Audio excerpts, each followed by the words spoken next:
Today, on this Thursday, we are going through Blizzard's announcement of patch 11.0.7, which is coming live on December the 17th, so not this reset, but the one after that, and looking at what it will bring, from mounts to pets to transmogs to even some new CatchUp gear. But more importantly, of course, we have to start with the main point of the patch, which is the introduction of the Circe's circlet ring, very similar, practically almost identical to the Onyx Annulet of patch 10.0.7 of Dragonflight. Practically the same thing.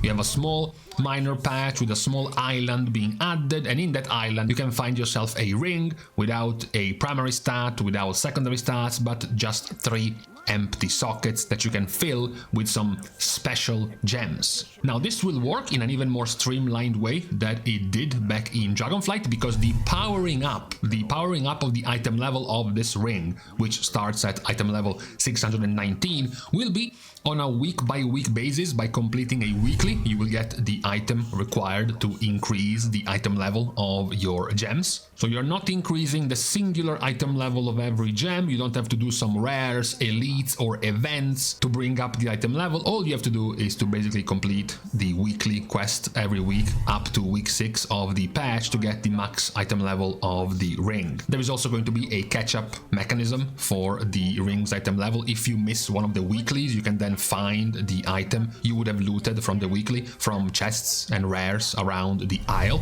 The gems themselves are not that game-breaking. You know, you have some gems with the proc chance to do some damage, or the proc chance to do some healing, or some absorb shield, the ones to buff all of your secondary stats, and you will then choose between the 4 options of the thunder gem, the 4 options of the sea gems, and then the 4 options of the wind gems to complete your ring.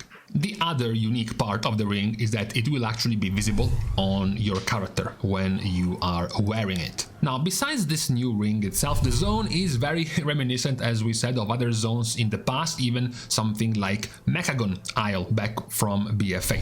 You have something very reminiscent of back then. You will have the experimental go pack, which practically allows you to just jump around in the air, because initially the zone will not allow flying. Yes, eventually on week 6 of the patch you will actually be able to fly. Once you complete the weekly quest on week 6, you will be able to actually fly whenever the zone itself is not being subject to the Sea Fury Tempest storm. So when it's not storming, you can fly, otherwise you can use the go packs to just jump around, which is practically some pseudo flying, kind of like you had back in Mechagon. Now, the currency you will be earning and spending around the isle is gonna be the Flame Blessed Iron.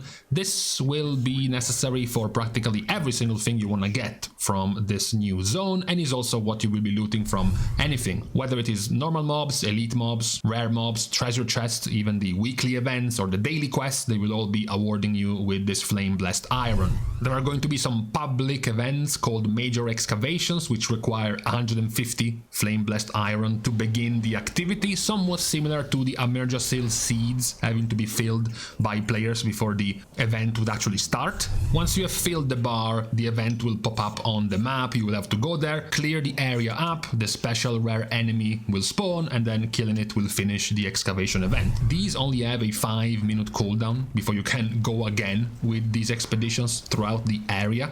And they are not a one-time thing, they're not daily locked or weekly locked. You can pretty much continue to spam them to earn Flame Blessed Iron. There are a few different special rewards you can get from the zone itself, starting from, of course, Thrayer, Eyes of the Siren, the mount, the recolored blue-ish Phoenix mount, which was data mined / expected to be added in the game since several years ago, now finally makes its appearance in the game. You will have to collect 5 different rune keys to be able to start the ritual to summon this mount. 2 of these rune keys will drop from a rare mob. 1 of this rune key will drop from normal mobs around the island during the storm, when the storm is active. 1 of these keys will be earned by combining 5 fragments together, which you find from chests around the zone, and the last of the keys are just scattered throughout the island. Once you have all of the 5 rune keys, you wait for the Tempest to be active in the area, go to the Forgotten Vault area of the zone, complete the quest and get yourself the mount.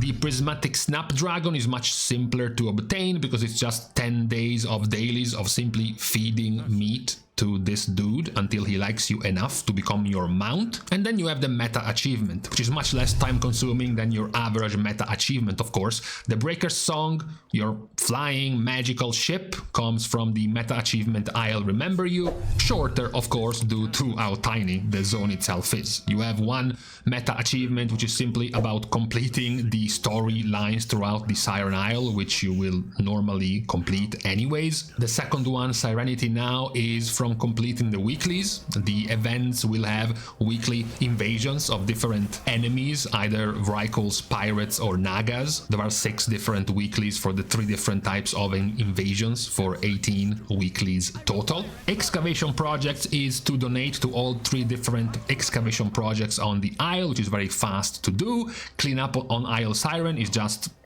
find all of the rares throughout the Isle and kill them. Treasures of the Storm is to open 10 of the treasure chests around the area. And finally, Acquire of Citrines is to simply complete the storyline. And finally, Acquire of Citrines is to simply obtaining all of the different available gems for the ring. After these 3 special mounts, the rest is pretty much just spending your hard-earned Flame Blessed Iron, with the most pricey one, the Vintage Wave Shredder, costing 10,000 Flame Blessed Iron for the mount. The rest of the rewards are going to be mostly Transmog rewards. You have a vendor specifically vending, tropical and beach themed Transmogs. You have another vendor which sells you Arathi themed armor transmogs and weapon transmogs, and then you have another one giving you Erden themed tabards, backpacks, shoulder pads, as well as weapons. And lastly, you have the vendor giving you pirate, Vrykul, Naga themed style of transmog pieces. Now, to get practically all of these rewards, you have to get in the area of 80,000 Flame Blessed Iron. The amount then would also go up a bit if in this collectionist spree you also include the CatchUp gear. Because of course the CatchUp gear will also have its unique transmog appearance look, so you would have to add another 10 or so thousand Flame Blessed Iron to collect all of this gear just for the transmog, and not because you care about the gear being the catch-up for your alts, for example.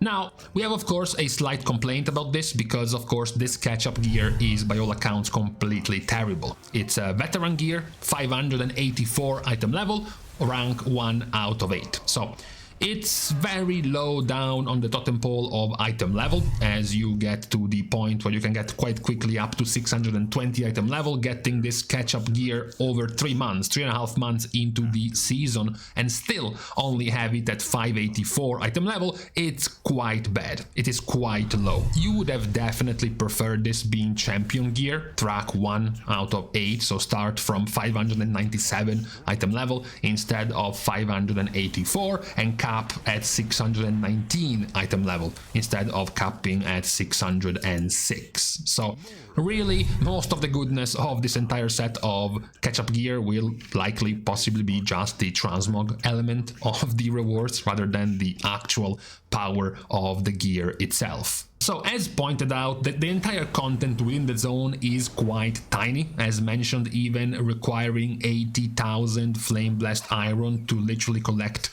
everything available in the zone itself. If you exclude all the treasure chests or the rare mobs you are already killing for the meta achievements anyways, just by doing all of the daily quests as well in the zone before the next patch comes out will put you at 30 to 40,000 of this Flame Blessed Iron, which would leave you with about 50,000 Flame Blessed Iron, meaning you would have to do about 200 major excavation events. It looks like a big number, but that's about 3 to 4 each day, and those excavations are completed in like 5 minutes. So we're not talking about some excessively time-consuming kind of events. Also, as mentioned, the ring itself won't really require much much grinding. We don't even have this scare of vaults, we don't have to collect gems that way. The empowering of the item level of the ring will also be quite simple and streamlined, tied to a weekly reset. Practically, the one thing that's left to hope is to not see the ring just be obscenely overtuned, for example,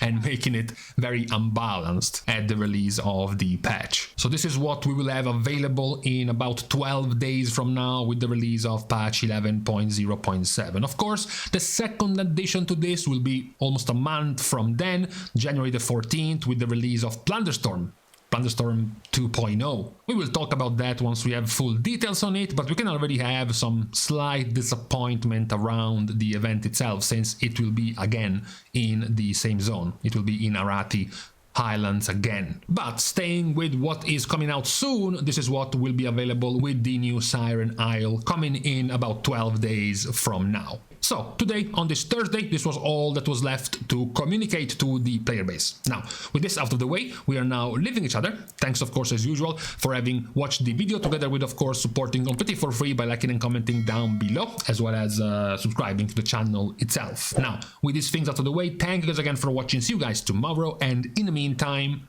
cold outside, it's only good until you start feeling cold yourself. Like on my fingers, for example. That becomes a problem.